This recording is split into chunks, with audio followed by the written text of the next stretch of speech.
Hey there, cats and kitties. I am the Blues Man, Johnny Blues, and with this video, I'll be discussing my thoughts on episode 3 of the anime series Violet Evergarden. And let me get it out of the way right away and say, my viewing experience watching this particular episode was leaps and bounds, that much more engaging and just spectacular and satisfying than the experience I had watching the first 2 episodes. If you go back to the videos that I talked about episodes 1 and 2 respectively, I spoke at length about feeling like some of the story aspects were moving a little slowly, felt like going through the motions.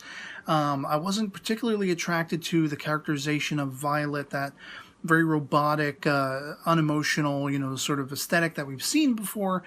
But moreover, the most outstanding, aspect that was sorely lacking for me watching those first 2 episodes was the visuals, which was a very key component. I'd seen people clamoring to the nth degree over on my anime list in the forums. They were saying it was so visually vibrant and beautiful and gorgeous and popping and meticulously animated, and the character designs were just spectacular.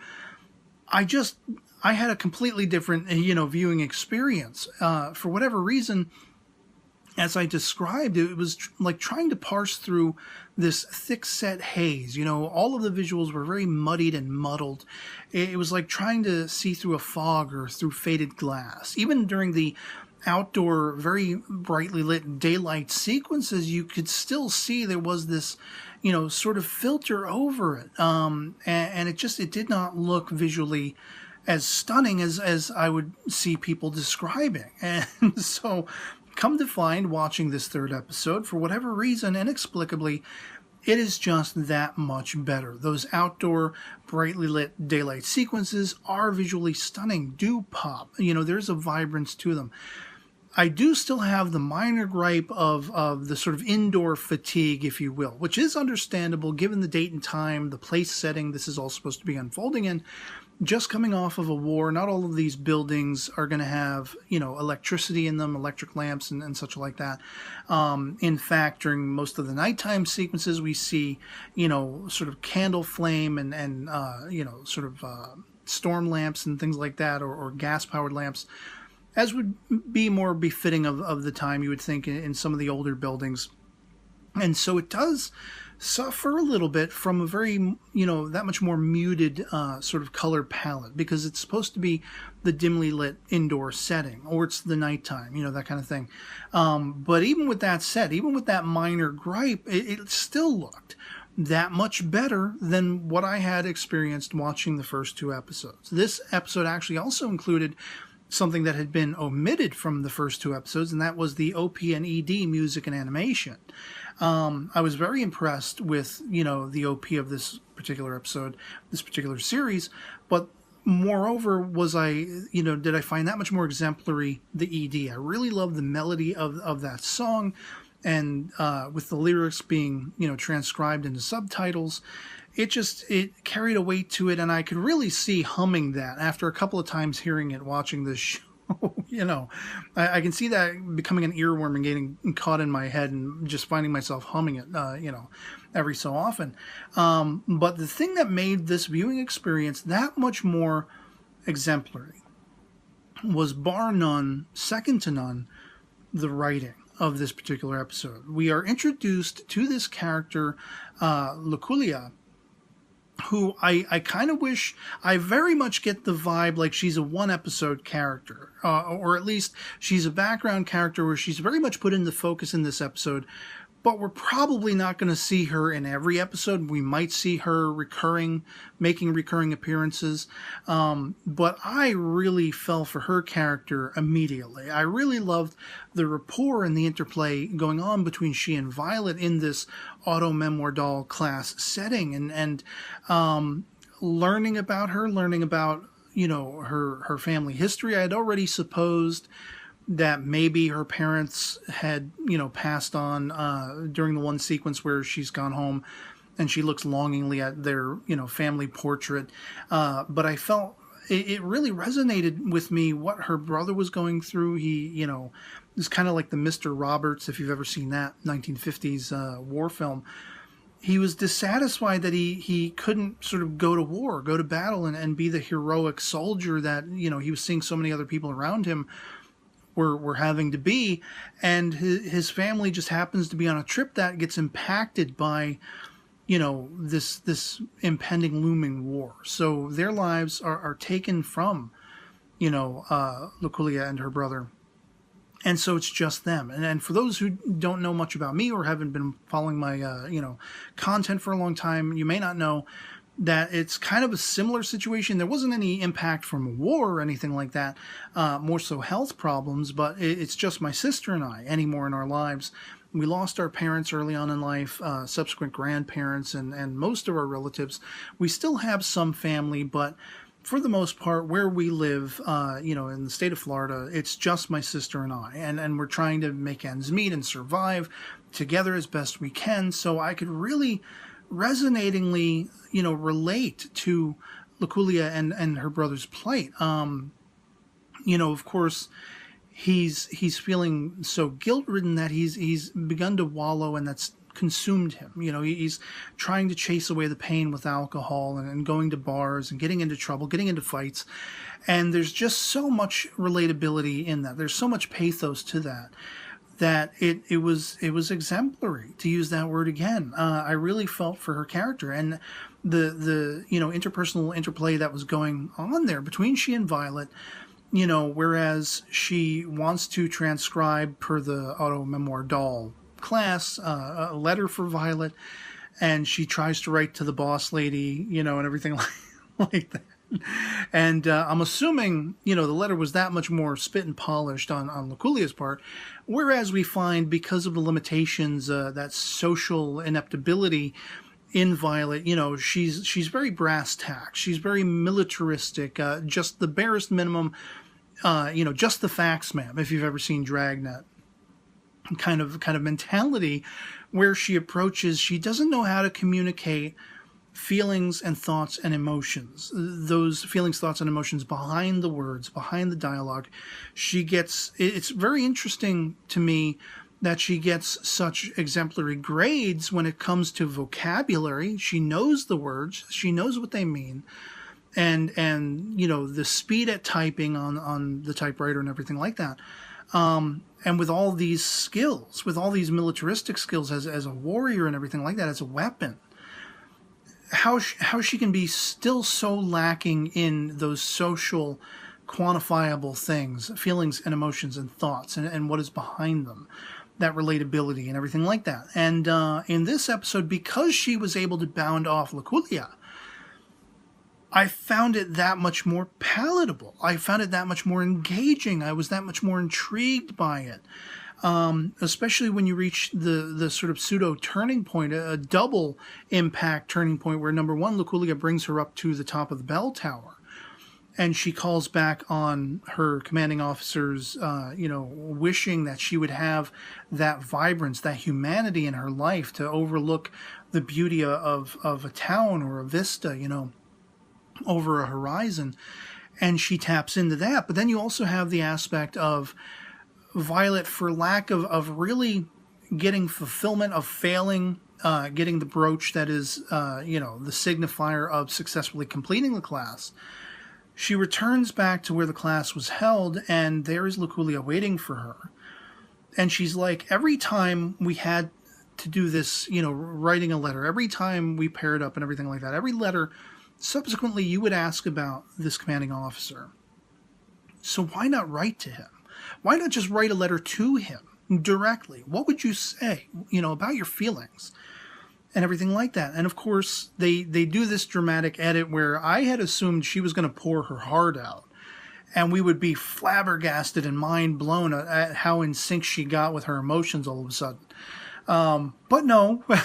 For some comedic effect, and I will admit it did catch me by surprise. They never got beyond the first word of like dear whomever, whatever it was, whatever the first word was, greetings or whatever.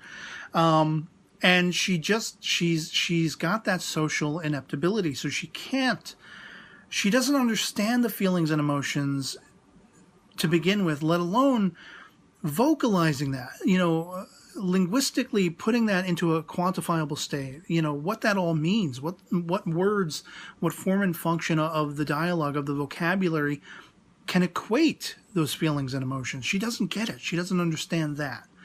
And just, how that brings up all of what Luculia had been going through with her brother and her family, the loss of her parents and all that stuff, and her deciding to sort of run off because she's so befilled with emotions, she's brought to tears. I really felt for her. And I really wished she was the main character, really, at that point. But that is not to say that Violet doesn't redeem herself in the fact that, she's finally able to equate on paper for Luculia what she so strongly desires to impart to her brother, how important her brother is to her, in her survival, in their mutual just getting on with life, in the absence of their parents and everything like that. And Violet is able to finally, through her own, condensing things down, through her own limited view, she puts it in the exact words as they need to be stated exactly. And when she confronts, Luculia's brother, who finds himself strewn on the ground in front of the bell tower after getting into a fight, an altercation, as probably many before that he has encountered and gotten himself into. At first he goes to strike her because he's got the crutch and he swings it in defense. But this is where she gives him the letter. And when he is filled with that groundswell of emotions, oh my God, this episode. It was just spectacular, so emotive, so engaging. The visuals, as I say, were meticulous and gorgeous, where it was really failing that in the first 2 episodes where I watched them. This time around, it was that much better, that much, visually appealing and appeasing and engaging, and the characterization was that much more engaging. And I love the fact that out of this, Luculia, because of her connectivity with Violet, she goes back to the teacher. She shows her the letter, and this finally satisfies, Violet's attaining that brooch, that she made the accomplishment she set out to make. Now, I will say, I did kind of feel like, I did question a little bit when that all happened toward the end of the episode. Isn't that a little quick, maybe? Because she's really only, written one letter. She's only ghostwritten 1 letter. We know she needs to learn that much more. She needs to learn and experience that much more. Wouldn't it have been a little bit more poignant maybe if they had held this off, where she could still, work as a ghostwriter, as an auto-memoir doll, but she hadn't gotten that brooch, that equivalency, if you will, until a later time. Maybe even make that an impact toward the end of the series. Arguably, I don't know for sure. Maybe it was just right. Maybe it was perfectly timed. But I did question, for myself, like, I'm glad she made that accomplishment. I'm glad she found a way to put down on paper an equivalency of the emotions that Luculia had poured out. What she so wanted to say and communicate to her brother. I was glad with that. It made me happy. I was smiling. But because of how long a road ahead, is stretched out ahead of Violet, to learn that much more, to experience that much more and everything like that, I wasn't sure it was the right time. It felt a little bit too quickly wrapped up. And there's also, one of the things that had me wanting to come back and keeps me wanting to come back is that overhanging idea of her commanding officer having been killed, that he's dead, that he's no longer with us, or with her. And that this is something that is going to have to be at some point revealed to her. And I don't half wonder, and I think it would be that much more compelling if through the course of her experiencing life, she were able to tap into making the conclusion of her own accord, that she wouldn't have to be handed the information. Somebody wouldn't have to fire it at her at some point where she's been so frustrating and she's so socially inept. It's hard for her, for anything to reach her, and she's really still having an uphill battle sort of scenario, Sisyphean effect of trying to accomplish understanding these thoughts and feelings and emotions, this love, what love is, what is love? Like, I just thought, for my part, my respect and sort of, I don't know, rapport with her as a character would be that much more, sort of made exemplary, made as stellar as this episode was, if she found a way to that conclusion on her own accord. Like, why haven't I heard anything? Why has it been so long? What is this, this unrequited love aspect that I'm feeling? Like, if she taps into how she feels for him and what he felt for her, and the fact that that's going to forever be unanswered, like, I would be that much more compelled if she found that reasoning out for herself. If toward the end of this, she didn't need to be told. She didn't need to be handheld, take baby steps and have it revealed where she might explode or anything like that. I would love to see her coming into her own and grasping onto some level of life and living, and then finding it for herself. Well, this is why I haven't heard from him. This is why it's been so long. He's not here anymore, is he? And, I think there is something to be said for the compelling nature of her dealing with that. But I don't necessarily need that if she comes to that realization on her own. If she's handed that information, if somebody comes clean to her and reveals that to her at an earlier stage in, this anime, well then, yes, I do want to see how she rebounds from that, how she adapts to that knowledge, how she manages her life, what the repercussions of that is going to be. But they could save it for last if she comes to it on her own after experiencing and living and making friends and becoming more human, And so, I don't know which way it's going to go, how it's going to play out along those lines.